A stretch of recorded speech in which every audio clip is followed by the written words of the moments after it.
Hi friends, welcome to my channel. Ayudha Puja ಮುಗಿಸಿ ನಮ್ಮ ಚಿಕ್ಕತ್ತೆ ಮನೆ ಅಂದರೆ ಶಿವಯ್ಯನಕೊಪ್ಪಲಲ್ಲಿ ಪಕ್ಷ ಭವನ ಮುಗಿಸಿ ನಾವು ಹೊರಡ್ತಾ ಇರೋದು ಮೈಸೂರಿಗೆ. ಮೈಸೂರು ಅಂದರೆ ದಸರಾ ನೋಡೋಕ್ಕೇನಲ್ಲ, ನಮ್ಮ ಮನೆಯವರ ಅಕ್ಕನ ಮಗಳದು ಮದುವೆ ಇತ್ತು. ಅವತ್ತು ಬಟ್ಟೆ ತೆಗಿಯೋಕ್ಕಂತ ನಾವು ಮೈಸೂರಿಗೆ ಹೋಗ್ತಾ ಇದ್ದೀವಿ. ಅಕ್ಕನ ಮಗಳು ಅಂದರೆ ನಮ್ಮ ಮನೆಯವರ ದೊಡ್ಡಪ್ಪನ ಮಗಳು. ಬಟ್ಟೆ ತೆಗಿಯೋಕ್ಕೆ ನಾನು, ನಮ್ಮ ಮನೆಯವರು, ನಮ್ಮ ಗಿಣಿ ಮತ್ತು ಅವ್ರ ಅಕ್ಕ, ಭಾವ ಮತ್ತು ಮಕ್ಕಳು ಹೊರಟ್ವಿ. ನಾವು ಹಾಸನಿಂದ ಹೊರಟಿದ್ದು 8 ಗಂಟೆಗೆ. ಮೈಸೂರಿಗೆ 11 ಗಂಟೆಗೆ ಶಾರ್ಪ್ ಬಟ್ಟೆ ಅಂಗಡಿ ಹತ್ರ ಇದ್ವಿ. ಹೈವೇನಲ್ಲಿ ಹೋದರೆ ಇಷ್ಟು ಬೇಗ ಹೋಗೋಕ್ಕಾಗಲ್ಲ. ಹಂಪಾಪುರ, ಸಾಗರಕಟ್ಟೆ, ಇಲ್ವಾಲ ಈ ಸೈಡ್ ಬಂದರೆ ಬೇಗನೆ ಬರ್ಬೋದು. 1 ಅವರ್ ಟೈಮ್ ಉಳಿಯುತ್ತೆ ನಮಗೆ. ಆ ಕಟ್ ರೋಡಲ್ಲಿ ತುಂಬ ಚೆನ್ನಾಗಿದೆ ನೇಚರ್. ಆ ಕಡೆ ಮೈಸೂರು ಕಡೆ ಬರೀ ಗದ್ದೆ ಅಷ್ಟೇ ಇರೋದು, ಬೇರೆ ಬೆಳೆಗಳನ್ನೇ ನಾನು ನೋಡಿಲ್ಲ. ನಮ್ಮ ಹೊಳೆನರಸೀಪುರ ಬಿಟ್ಟರೆ ಇನ್ನು ಮೈಸೂರು ತಲುಪೋವರೆಗೂ ಬರೀ ಗದ್ದೆಗಳೇ ಇದೆ. ತುಂಬ ಚೆನ್ನಾಗಿದೆ ಮೈಸೂರಲ್ಲಿ ಈ ಥರ ಫಂಕ್ಷನ್ಗಳಿಗೆ, ಮದುವೆಗಳಿಗೆ ಎಲ್ಲ ಬಟ್ಟೆ ತೆಗೆಯೋಕ್ಕೆ ತುಂಬ ಅಂಗಡಿಗಳಿದೆ. ಅದರಲ್ಲಿ ನಾವು ಸೆಲೆಕ್ಟ್ ಮಾಡ್ಕೊಂಡಿದ್ದು ಮನ್ನಾಸ್ ಅಂಗಡಿಲೂ ಕೂಡ ತುಂಬ ಚೆನ್ನಾಗಿ ಬಟ್ಟೆಗಳು ಎಲ್ಲ ಸಿಕ್ತು ನಮಗೆ.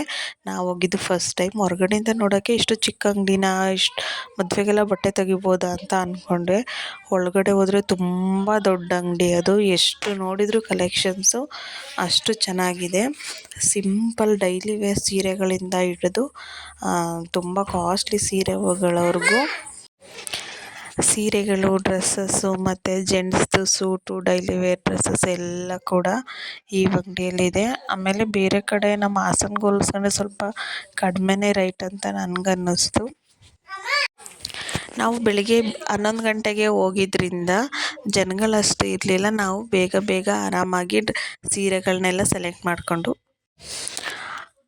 ಆಮೇಲೆ ಟೈಮ್ ಆಯ್ತಾ ಅಂಗಡಿಯಲ್ಲಿ ಎಷ್ಟು ಜನ ಇದ್ದರು ಅಂದರೆ ಯಾವುದೋ ಜಾತ್ರೆಗೆ ಬಂದಿದ್ದೀವಿ ಅಂತ ಅನ್ನಿಸ್ತಾಯಿತ್ತು. ಓಡಾಡೋಕ್ಕೂ ಜಾಗ ಸಾಲ್ತಾ ಇರಲಿಲ್ಲ, ಅಷ್ಟು ಜನ. ನಾವು ಬಂದ ತಕ್ಷಣ ಅವ್ರನ್ನ ಕೇಳಿದ್ವಿ, ಯಾಕೆ ಕೂರೋಕ್ಕೊಂದು ಚೇರು ಇಟ್ಟಿಲ್ವಲ್ಲ, ನಿಂತ್ಕೊಂಡು ಹೆಂಗೆ ಶಾಪಿಂಗ್ ಮಾಡೋದು ಅಂತ. ಅವ್ರು ಹೇಳಿದರು, ಸ್ವಲ್ಪ ಹೊತ್ತಾದಮೇಲೆ ನಿಮಗೆ ಗೊತ್ತಾಗುತ್ತೆ ನಾವು ಚೇರ್ ಯಾಕೆ ಇಟ್ಟಿಲ್ಲ ಅಂತ. ಆಮೇಲೆ ಗೊತ್ತಾಯಿತು, ಚೇರ್ ಇಟ್ಟಿಲ್ಲ ಅಂದರೂ ಅಲ್ಲಿ ಓಡಾಡೋಕ್ಕೆ ಜಾಗ ಸಾಲ್ತಾ ಇರಲಿಲ್ಲ. ಬಟ್ಟೆ ಶಾಪಿಂಗನ್ನು ನಾವು ಮುಗಿಸ್ಕೊಂಡು ಬಂದಿದ್ದು ನಮ್ಮ ಮನೆಯವರ ಅಕ್ಕವ್ರ ಮನೆ, ಹೊಸ ಮನೆ ಹತ್ರ.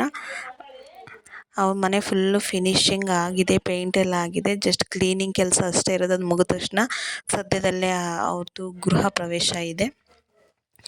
ಆ ಮನೇನ ನೋಡ್ಕೊಂಡು ಬರೋಣ ಅಂತ ಹೋದ್ವಿ. ಅಲ್ಲಿಂದ ಹೊರಟಾಗ 3 ಗಂಟೆ ಆಗಿತ್ತು. ತುಂಬ ಹೊಟ್ಟೆ ಹಸ್ತಿತ್ತು. ಆನ್ ದ ವೇ ಒಂದು ಹೋಟೆಲ್ಗೆ ಹೋಗಿ ಊಟ ಮಾಡಿಕೊಂಡು ಬಂದ್ವಿ. ಸಿಂಪಲ್ಲಾಗಿ ಒಂದು ಚಪಾತಿ ಊಟವನ್ನು ಮಾಡಿಕೊಂಡು ಅಲ್ಲಿಂದ ಹೊರಟ್ವಿ.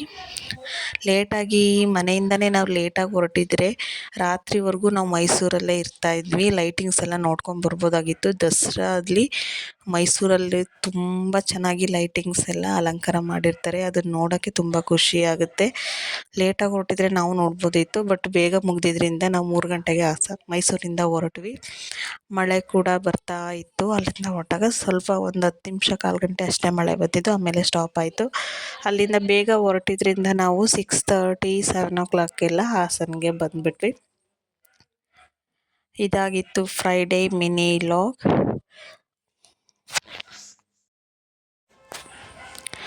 ಬಟ್ಟೆನೆಲ್ಲ ನಮ್ಮ ಅತ್ತಿಗೆ ಅವ್ರ ಮನೇಲಿ ಬಿಟ್ಟು ನಾವು ನಮ್ಮ ಅಮ್ಮನ ಮನೆಗೆ ಬಂದ್ವಿ, ಅಂದರೆ ಹಲಸನಹಳ್ಳಿ.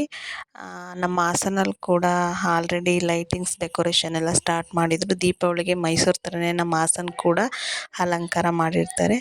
ಕೆಲವೊಂದು ಬೀದಿಲಿ ಲೈಟಿಂಗ್ಸ್ ಎಲ್ಲ ಹಾಕಿದ್ದಾರೆ, ಇನ್ನೂ ಸ್ವಲ್ಪ ಬೀದಿಗಳಲ್ಲಿ ಲೈಟಿಂಗ್ಸ್ ಎಲ್ಲ ಹಾಕಿಲ್ಲ.